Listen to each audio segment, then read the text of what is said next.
I've been working in recruitment now for about 7 to 8 months, and one of the biggest and most frequent issues that I see when dealing with candidates, whether it is a junior or whether it is someone genuinely like 10, 20, 25 years into their career, the biggest problem that I see is just people that don't know what they want to do with their careers. So I just thought in this video, I would basically not necessarily give you guys a framework and, different techniques to work out, what's the right job for you. I thought I would literally just talk about my own story and how I ended up in recruitment and how I'm very happy to be in this industry, basically. Knock on wood. But yeah, here's a little bit of a breakdown basically as to how I figured out what I wanted to do. So first things first, I appreciated my skills. So things about me that I really enjoy doing and things that people have told me that I'm very good at doing. I'm very good at talking. I can win arguments that I'm passionate about, and I've got good social skills. So, maybe not in every environment ever, but I really do appreciate that. I enjoy talking. I enjoy getting my point across. I love the art of convincing people, and I love the art of working with people. I think that's something that I've always enjoyed doing, whether that was at school and just, having a good social group, having friends, whether it was, in university doing group work, whether it was, my first job working at a swim school and going from being an instructor to a coach to a manager, doing all of that. My favorite part was always working with people and helping them, but not even about helping them, but just being able to communicate a point, being able to talk to people, being able to deliver information in a way that interested me, and building relationships. That was always something that I enjoyed doing. So that was the first thing, was that I appreciated my skill set, and I really tried to basically find somewhere that, where that can be of value, basically. So first things first, what I always tell people is appreciate your skills, because at the end of the day, what you're good at is what you'll bring to an environment. And as my first boss in my first full-time job always used to say to me, there is a home for everybody. Okay, so there is a niche position, there is a niche opportunity, there is the right opportunity for everybody out there. So genuinely think about your skill set, think about what you're good at, think about what you enjoy doing, and think about what gets the best out of you, you know? And what I did with this is that I aligned my skills with my interests and kind of thought about a dream job. Now, this is always something that I think people do. People always have like a dream job in their mind. People always have like, oh yeah, if I was 40, 50 years old, I'd love to be working this job. But the problem is they don't really know how to get there.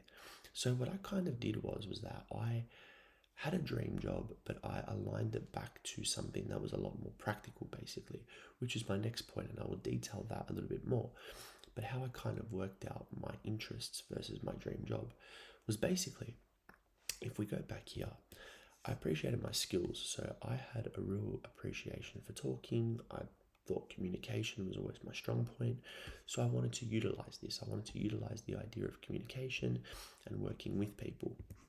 Now, in this slide, obviously, my interests. Now, at the time, I would say probably from about maybe 15, 16 years old, I always had an interest in working in the sports industry. Now, initially, that was as a journalist. This is when I was like 14, 15.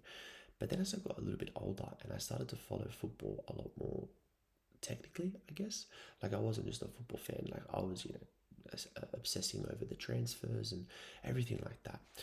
I realized that I had a big interest in how transfers were played out, I had a big interest in how transfers were played out. I had a big interest in how negotiations were going down. I was always finding myself, wasn't really watching the videos about football players or, post-game, pre-game interviews and pre-game chat and everything like that. I was more so focused on videos talking about, with like Fabrizio Romano talking about this transfer and how it's going to happen and who's speaking to who and what the sell is and what the player needs to be convinced to go and all that sort of stuff. So I had a big interest in that part of football. I was looking at football from a lot more of a business perspective, which is weird, but still, I had a big interest in that. And that's when I realized that essentially my dream job at the time, and this kind of stayed through for a good couple of years, was to basically be like a director of football for a professional football club where you are responsible for, the in-house talent acquisition. You're responsible for building up the club and, essentially being the man that is responsible for everything and how the club develops from a business perspective. So I thought that was really, really interesting. That was something that interested me. It was aligned to my interests, so obviously sports and sports management and appreciating my skills. And I kind of worked out like, okay, this would be my dream job. I want to be a director of football at a football club. So cool. I want to be the guy that gets the transfers done. I want to be that guy on deadline day, that, Sky Sports film, and he's walking into the building trying to make the big deal happen. I wanted to be that guy. I wanted to be the guy that helps the coach build his dream team, basically. That was what interested me. That was what excited me. So I was like, okay, this is what I want to do. All right. And this goes into my last point. Now, it goes into my last point because I always hear people talking about follow your passions, follow your passions, follow your passions. And I believe Alex Hormozi said it best. He said, yes, follow your passions, but are your passions hiring? And I think that is a very, very smart quote because it's very true. Like, obviously, I'm at this point, 15, 16, like, I can't just join a football club and be a director of football. And to be honest, I was about maybe 18 to about 20. My career alignment kind of shifted a little bit. I wanted to get into more of a psychology background, but again, specializing in the sports industry. Regardless, though, once I knew for 1 or 2 years after that, that I wanted to actually, like always have that as like my dream end goal was to be a director of football. Once I finished university, I just kind of thought about it practically and I was like, okay, how can I be a director of football? What is the core director of football skill set? Now, obviously, there's business management, there's management in general. A lot of those type of roles, I didn't really find that there was much you could get into in an entry level capacity for this moment of time. Now, don't get me wrong, I probably didn't look that much either. This is because I had something else that I wanted to get into anyways, and that was recruitment. So I thought about it. I thought about it logically, and I had this thought for a couple of years while I was in university.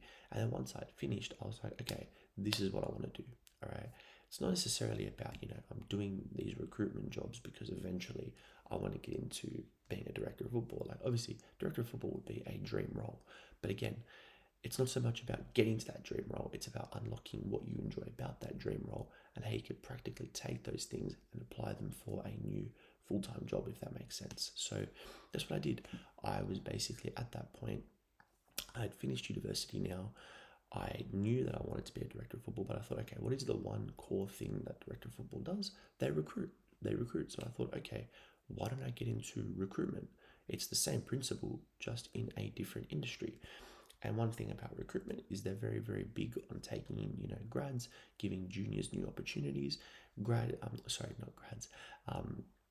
Recruitment is very similar to sales. It's just obviously your product is a job or a person to the business. And I thought, okay, if these skill sets are, if these jobs align with my skill sets of communication and my passion for talking and a bit of a passion for selling as well, this is what's going to get the best out of me in the short term.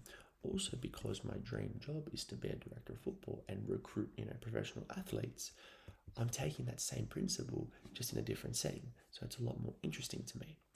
And I promise you guys, once I had my first day at my job and my first full-time job working as a recruitment associate or a recruitment admin, can't remember the exact title, but I was working in recruitment in a very junior capacity. I knew from the very, very first day that I loved the job. Now, again, touch wood on that. I don't want to jinx anything. But yeah, that was when I knew I'd love the job because honestly, everything felt like you're doing the same things a director of football would do. You're kind of creating your shortlist, you're identifying your transfer targets, you're having those negotiations, you're talking to the businesses, you're trying to agree the fees, all those different things. Like, it felt like I was already in a director of football capacity, which obviously I wasn't, but taking those same principles and applying them to what I was doing, I thought was pretty cool, and that's how I enjoyed it. That's why I enjoy the work I do so much, because I had this dream and goal, passion. I took the principle from it and applied it to something practical, and I found out what was hiring. So these were some things that helped me basically find my first job and helped me get into the industry that I'm in and why I enjoy the work I do so much. So look, I hope you guys got some value from this video. If you guys enjoyed it and you guys want to work with me on a one-to-one level, click the link below for a free consultation. We can have a chat and work from there. Hope you guys enjoyed, and I look forward to seeing you guys in the next video. Thank you.